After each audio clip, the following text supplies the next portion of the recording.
Shading and value. Value. How light and shadow shift from dark to medium to light in a work of art. The first thing you're going to need to do is make a light source. I like to make my light source look like a little shiny light bulb to help you understand what it is. The arrows are what direction the light will travel. Then I'm going to draw 3 circles, a big one on the bottom, a medium one in the middle, and a small one on the top. The next thing I do is I shade the spheres first by adding the dark. I go across the sphere as far away from the light as I can, and I make a shadow where it's touching the ground. And then I slowly make a medium value going up the spheres. So it's dark, medium, and light values on each sphere. This is my basic value scale. It's just 3 squares, one of a dark value, one of a medium value, and one of a light value.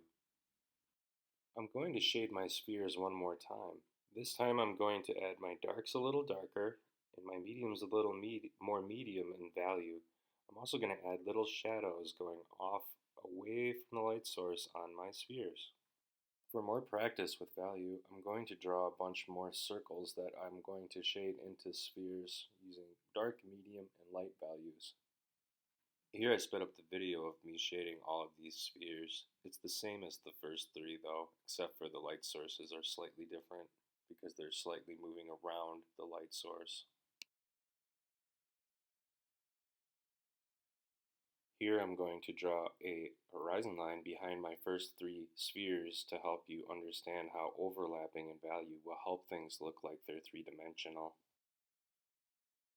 I'm going to shade behind the horizon line and my spheres to help the spheres look like they're even closer to you.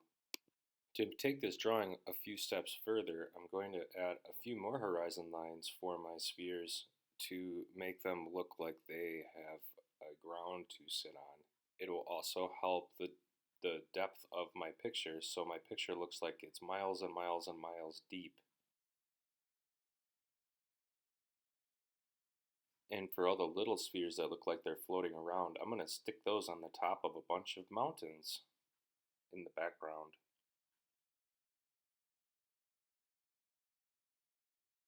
It's interesting how adding a few lines will make your drawing look very dimensional or going back in space if you do it correctly. I was having some fun with that drawing, so I decided to try to make one with some cubes too, doing basically the same thing, where I shaded them using a light source, one lower and larger, one smaller and higher up, to make it look dimensional.